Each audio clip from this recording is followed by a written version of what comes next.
When leaders, through their rhetoric, repeatedly violate these norms, they weaken them. Future leaders may then feel emboldened to ignore them entirely, leading to a downward spiral where the guardrails of democracy become increasingly flimsy. Think of it this way. Policy is the physical structure of a building, the bricks, the steel, the windows. Rhetoric, on the other hand, is the atmosphere inside that building, the air we breathe. If the air is poisoned, if it's filled with suspicion, anger, and untruths, it doesn't matter how solid the walls are. The people inside will suffer, and the structure itself will eventually weaken and crack. It pushes people further apart. It makes it harder to find common ground, to see the shared values that bind us as Americans. When citizens are constantly told to distrust or even despise their neighbors who hold different political views, the social fabric begins to fray.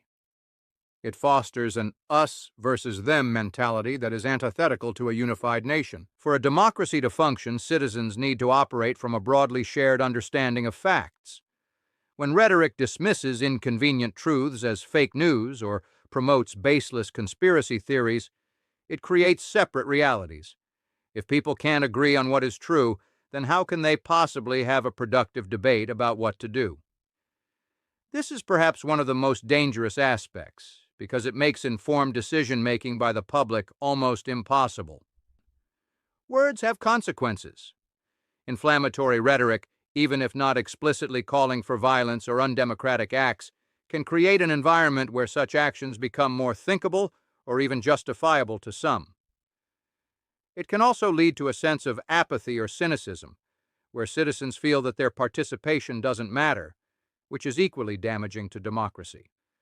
I used rhetoric to inspire, to remind Americans of their strength and their ideals. I tried to focus on what united us, even when we had strong disagreements.